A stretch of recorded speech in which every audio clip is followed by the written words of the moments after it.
Jeff Myers. I work for D.B. Johnson Company. We're the manufacturer's reps for Patterson Kelly boilers. And what you guys have are two Sonic 1 million? I think so. Yeah, 1 million BTU per hour boilers. There's not a lot as far as training and maintenance. I'm going to take this down. They're far enough apart.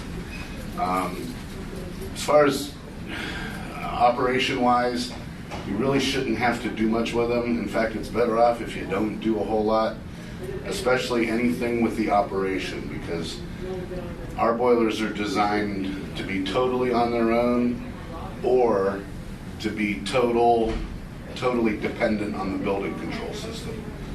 And in this case, that's what we have. So basically, our boilers are dumb. They can either be smart or dumb. In this case, they're going to be dumb. They're going to do whatever they're told. So if you get in there and start messing with settings, you can throw off the whole boiler control situation. It's best just not to do that. If you have a problem, you either call us if it's the boiler not running, or if the settings you think are off or something, you call. I don't know who did Siemens or Honeywell. Who did the building? Oh, PCI did. Okay, you call them for the controls end of it. Okay, no resets on the boiler. If it doesn't work, you can call a service. There's no filters. There are some resets. Most of them are automatic, and we'll get to them in a second here. There's a few though that will require manual reset, and there's a reset button right on the operator interface. Generally, it's totally safe to try resetting it the first time. If it goes back off again right away, there's a problem. There's an issue. Call us. Okay. But let's just go over real quick. The first page of the handout I gave you, page 76. This is handy just so if you do call us and we're trying, a lot of times we'll try to troubleshoot you right over the phone before we have to send a crew out. This just goes over some of the bigger parts, so that when you're talking to our service guys, you might want to have one of these handy just in case they start calling out different things to locate.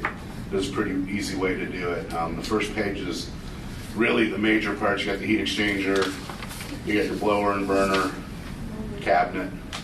Go to the next page. These are your controls. One is going to be the display, the operator display that's right in the middle of the front door, and the other ones are your low voltage and your high voltage terminal blocks.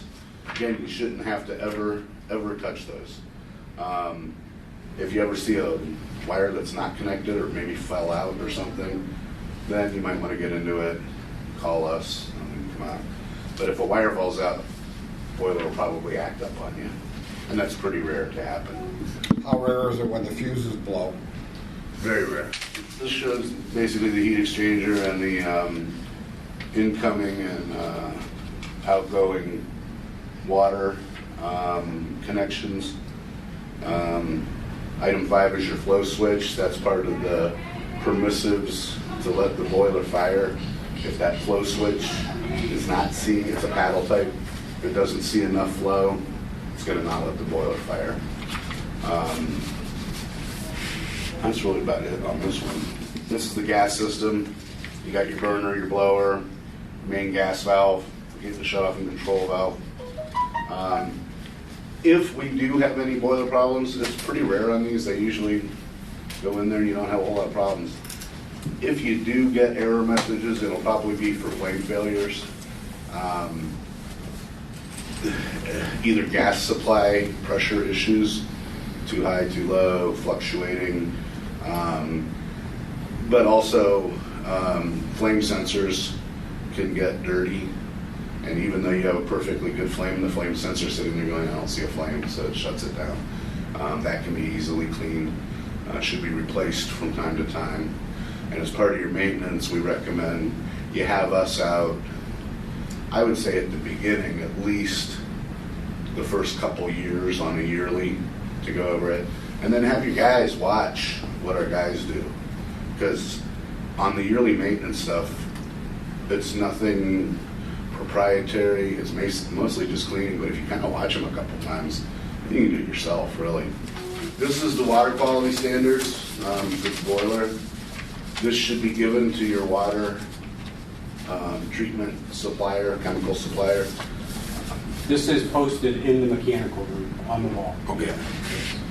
And very important, and the most important, I mean, all of them are important to some extent, but if you're out of whack on some of these by a little bit, not the end of the world. These are just kind of recommended levels.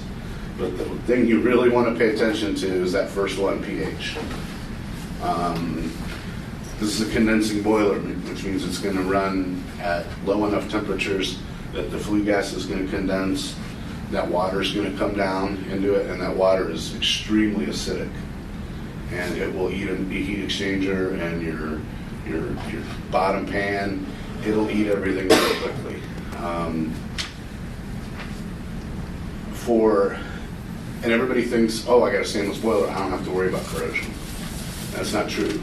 Stainless steels are not corrosion proof, they're corrosion resistant. So under pH it says 6.5 to 8.5, and then 6.5 to 9 with the asterisk, that's for stainless. Can we buy this stuff from you guys? You guys sell the chemicals too, or? This Well, that's right now- tomorrow training. Yeah, tomorrow will be chemical training, and that's done by. I would go Patriot. to a local pool supply store, buy a pH test kit, just like you're testing your pool water. You can use strips like this. These aren't as accurate as the ones where you actually take a water sample and put some drops in it and compare the colors, but either one. Now the good news is, in a hydronic system, the amount of water is kind of finite. So once you get within pH, it tends to stay there.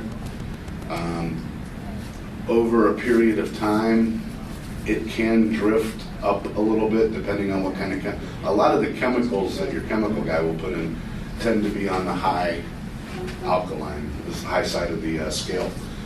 So you could see the water drift up a little bit, and as long as the water guy knows what he's doing and he's taking tests, he realizes what he's putting in there. So if he has to put something in that's going to raise it, he'll also probably put a little acid in, get it right back down. 6.5 to 9 is a wide scale. I mean, it's really easy to stay in there. But some people, when they just don't pay attention, I mean, it can kill a boiler in a matter of weeks, certainly months. And if you do spring a leak, these stainless boilers from PK, you know, knock on wood, so far I have not been called for a leak. That's the good news. We still have a line of aluminum boilers. We've sold hundreds and hundreds of them. We've had a few leakers on there. Each time when I call PK up and say, hey, we got a leaking heat exchanger, the very first thing they have me do is come out to your site and collect a water sample. If you are out of pH, they're not even going to talk about warranty, because that's basically your own fault. And that's why I try to hit this so hard. This is the one thing you can do for that boiler for longevity. There's other little things that matter a little bit. This matters a lot. What's the life expectancy of the boilers? These condensing boilers, the industry calls them 20-year boilers. You know, if they're not taken care of, I've seen them last 8. If they're taken care of very well, 25. I'm going to the next page. Read these over. Again, what most of these tell you, you got loss of power, loss of water flow, low gas pressure, high water temp. What almost all these are going to tell you is, if something goes out of whack, the boiler's going to shut down, it's going to wait a minute, and it's just going to try to reset. If it happens again, it might try it again, or it might give you an error message where you have to come down and reset it. As part of your daily maintenance, somebody should come in once a shift, well, it's school, so once a day, and just go up and see if there's any error messages, see if the thing's running. And you do that on the little screen on the door? Yeah. You just touch it. Yeah, you'll know if it's not running. I played with it yesterday, but I just didn't want to hit too many buttons, so I just turned it on. As long as you're not programming, as long as you're not changing anything, you're not going to hurt anything. Go in there and look around, because you are going to want to get into like the information page where you can check burner signal and stuff like that. But there's also a fault history in there that you can come up with. But as long as you're not changing anything, you can look around and it'll go back to the home screen flame lost in main flame establishment period. That means, you know, when the boiler starts on, it lights off, then it establishes main flame, then it ramps up. Flame lost early in run, flame lost in the middle of a run, or just ignition failed. It never lit to begin with. Ignition failure occurred. Have that number when you call in. Say, hey, it was a 108, flame lost in run. So on the screen, when you play It'll with tell it you. and it'll say error codes, you can check all the error codes and Yeah. it'll tell you right there, 108. Yep. Okay. So that's basically as far as things you got to look out for. It'll tell you anything you need to look out for. If there's a power failure, It'll automatically try to restart after it gets power back. okay. If it has a problem, you know, and sometimes I'm not sure each individual one, how many times it tries, but usually it'll try at least once, maybe 2 or 3 times, and then it'll lock out and give you an error code. Daily and weekly, there's really, like I said, go in, see if there's any error messages. It says in here weekly, take a look at the flame. There's a little peep sight on there. Look in there. If it's raging yellow or red or orange, call us up. Should be mostly kind of blue, maybe a little bit of orange mixed in, but that's just kind of a weekly thing. If it just looks like, you'll get to know what it's supposed to look like. You know, if it just looks out of whack, that means somebody bumped something or somebody adjusted something, and it needs to be, the combustion needs to be reset. Monthly, it tells you to go, and we'll show you out here, press the info button, and you can scroll down and look at all sorts of information. The one thing that they always tell you to look at is that flame signal in volts. You want it to see somewhere between 20 and 50. If it's below 20, that means it's getting a weak signal, and that usually means the ignition electrode needs to be replaced or cleaned. So that's the next page, number 7. I wouldn't worry about testing the low gas pressure switch or the operating temperature controls by increasing or decreasing. You're just asking for trouble on your overall control system. Number 7, though, check the condensate drain system. You're going to have a condensate connection, I believe, on the flue, and then there's one coming from the boiler, and it goes to a little plastic tank filled with, it's kind of like lime, but it's magnesium hydroxide. And what that does is all that nasty acidic condensate goes into this little box, and it basically soaks with this high pH like a limestone. It's like an acid tank in a chemistry lab. And then it goes right from there to the drain. It just protects your drain from rotting out. Right. But you want to go in monthly, and there should be a clear lid or somewhere you can see. Look and see if you got rocks in there. If you're almost out of rocks, call us. There's other places you can call, and then the top comes off. You refill it. So are they special limestone rocks or just limestone? It tells you right in here. There's the peak site for the flame. If anybody wants So to I take can a see look. the flame in there now? Yeah, you should be able to.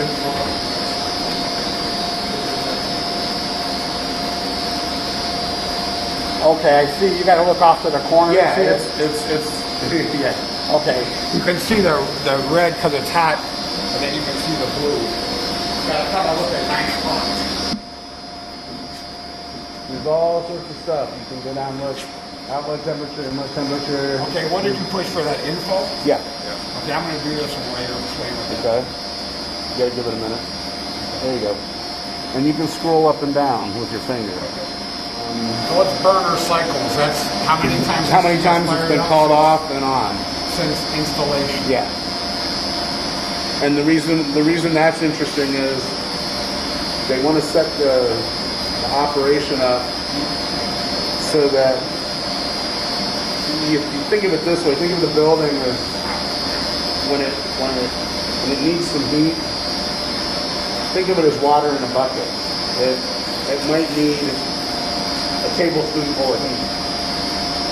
Some of these systems, like especially the older ones, they're either on or off. They don't modulate.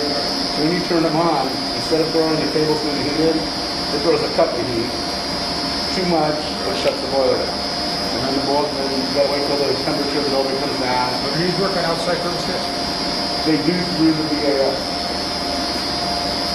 But ideally, you want that number to be low, and that's pretty good. There's only been 150 cycles so far. Pushing these does absolutely nothing with my fat fingers, so I don't have to worry about if I scroll this and hit something, nothing's going to change. Right, because it's just info. Okay. And here's your flame signal. Remember, you want to be between 20 and 50?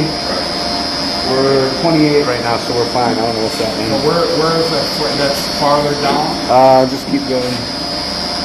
Oh, Keep going down. There it is. Stop. 26.99. so they should be around the same numbers, both of them, or? Again, we haven't set on dumb, so the control system is going to alternate which one it considers a leak boiler or not. So ideally, yeah, you want them to run about the same amount of hours. Do they automatically switch over from month to month? No. They're not using pump or light heat. Do the water switch over? They should. There's different algorithms. Some control people, they'll switch them every week, switch them every month, switch them based on runtime. Like right now, this one's run 1,669 hours. This one. Okay, so it's around 17. So they're pretty equal. So the controls are doing a good job. High water limit or low water limit? I'm not sure what that is. That's that was added. You know what that is? Who knows? That's just a relay to start the thing? I think that could just be a relay that